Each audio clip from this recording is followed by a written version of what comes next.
আসসালামু আলাইকুম। আজ আমরা শুনব এক অবিশ্বাস্য সাহসিকতা এবং আল্লাহর রহমতের গল্প। এমন এক জনপদের কাহিনী যেখানে আসমান থেকে রহমতের বৃষ্টি বর্ষণ বন্ধ হয়ে গিয়েছিল প্রায় ১ যুগ ধরে। চারদিকে শুধু হাহাকার, খটখটে মাটি আর আগুনের উত্তাপ। গ্রামের মানুষের পাপ আর অহংকারের কারণে বরকত উঠে গিয়েছিল। কিন্তু পবিত্র ভালোবাসার শক্তি কি পারবে আবার রহমতের দুয়ার খুলে দিতে? চলুন হারিয়ে যাই আজকের গল্প মরু উদ্যানে বৃষ্টির দোয়ায়। গল্পটি শুরু হয় ওয়াদি আল সালাম নামক একটি ছোট্ট জনপদ থেকে। প্রচণ্ড খরায় এখানকার কুয়াগুলো শুকিয়ে গেছে। একমাত্র ধনী সৌদাগর মালিকের কুয়াতেই কিছুটা পানি অবশিষ্ট ছিল। মালিক ছিল অত্যন্ত লোভী ও অহংকারী। গ্রামের অসহায় মানুষদের পানির বিনিময়ে সে তাদের জমি জমা লিখে নিত। এই গ্রামেই বাস করত ইউসুফ নামের এক এতিম ও নেককার যুবক। সে ছিল মেষপালক। ইউসুফ ভালোবাসত সওদাগার মালিকের একমাত্র মেয়ে মারিয়ামকে। মারিয়াম ছিল অত্যন্ত দিনদার ও বুদ্ধিমতী।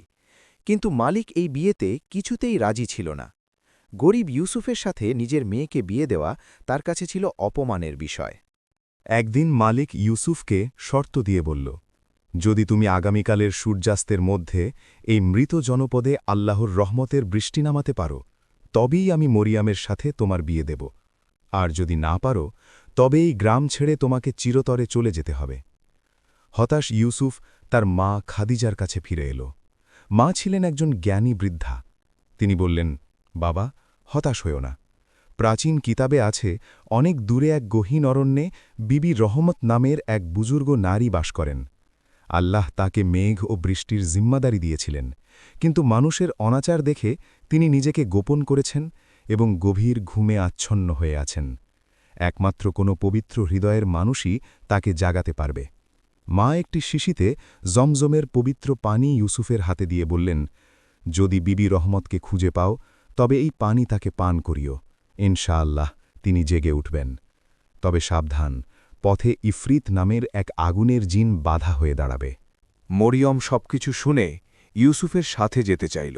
সে বলল, এই কঠিন কাজে আমি তোমাকে একা ছাড়ব না। দুজনেই আল্লাহর নাম নিয়ে বেরিয়ে পড়ল সেই অজানা অরণ্যের উদ্দেশ্যে। পথ চলতে চলতে তারা এক ভুতুড়ে জঙ্গলে প্রবেশ করল। হঠাৎ তাদের সামনে আগুনের গোলা হয়ে উপস্থিত হল ইফরিত। সে ছিল আগুনের তৈরি এক ভয়ঙ্কর জিন, যেই খরা ও উত্তাপ সৃষ্টি করে রেখেছিল। সে চাইল ইউসুফ ও মরিয়মকে পুড়িয়ে মারতে। কিন্তু ইউসুফ ও মরিয়ম ভয় পেল না। তারা সূরা ফালাক ও নাস পাঠ করতে করতে সামনে এগিয়ে চলল। তাদের ঈমানের তেজের সামনে ইফরিতের আগুন বারবার নিভে যেতে লাগল। তারা একটি বিশাল প্রাচীন গাছের কোটরে সুড়ঙ্গ পথ খুঁজে পেল। সেই পথ দিয়ে তারা মাটির নিচে এক আশ্চর্য জগতে প্রবেশ করল। কিন্তু সেখানে ইফরিত আবার ধোঁকা তৈরি করল। প্রচণ্ড গরমে মরিয়ম জ্ঞান হারিয়ে ফেলে। ইউসুফ মরিয়মকে সাহস দিয়ে বলল, মরিয়ম, ওঠো, আমাদের গ্রামের মানুষদের বাঁচাতে হবে। আল্লাহ আমাদের সাথে আছেন। মায়ের দেওয়া সেই পবিত্র পানির ঘ্রাণে মরিয়ম শক্তি ফিরে পেল। তারা বুঝতে পারল, ইফরিত আসলে তাদের ভয় দেখিয়ে দুর্বল করতে চায়। অবশেষে সব বাধা পেরিয়ে তারা পৌঁছাল এক জান্নাতি বাগানে। সেখানে ফুলের বিছানায় চাদর মুড়ি দিয়ে ঘুমিয়েছিলেন বিবি রহমত। চারিদিকে অদ্ভুত প্রশান্তি। মরিয়ম ধীর পায়ে তার কাছে গেল এবং মায়ের দেওয়া শিশির পানি তার ঠোঁটে স্পর্শ করাল। সাথে সাথে মরিয়ম একটি বিশেষ ইস্তিস্কার দোয়া, বৃষ্টির জন্য প্রার্থনা সুর করে পড়তে লাগল। তার পবিত্র কণ্ঠের সেই দোয়া শুনে বিবি রহমতের ঘুম ভেঙে গেল। সাথে সাথে আকাশ কালো মেঘে ঢেকে গেল, বিজলি চমকাল এবং অঝোর ধারায় রহমতের বৃষ্টি নামতে শুরু করল। বৃষ্টির ফোঁটা গায়ে লাগতেই ইফরিত জিন ধোঁয়ায় মিলিয়ে গেল। গ্রামের মানুষ আনন্দে সিজদায় লুটিয়ে পড়ল। সওদাগর মালিক নিজের ভুল বুঝতে পেরে লজ্জিত হলেন। তিনি ইউসুফকে বুকে জড়িয়ে নিলেন। ইউসুফ আর মরিয়মের ভালোবাসার জয় হল, আর এভাবেই আল্লাহর রহমতে সেই মৃত জনপদ আবার সবুজে শ্যামলে ভরে উঠল। বন্ধুরা, বিশ্বাস আর ধৈর্য থাকলে মহান আল্লাহ এভাবেই কঠিন পথ সহজ করে দেন। গল্পটি ভালো লাগলে লাইক দিন এবং এমন আরও ইসলামিক রূপকথার গল্প পেতে আমাদের চ্যানেলটি সাবস্ক্রাইব করে বেল আইকনটি চেপে দিন।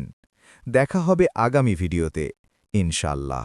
ضاعت في الطين أيدينا فوق الرمل دعاء منكسر عيننا للسمراء تسأل من نصير يا نفس اصبري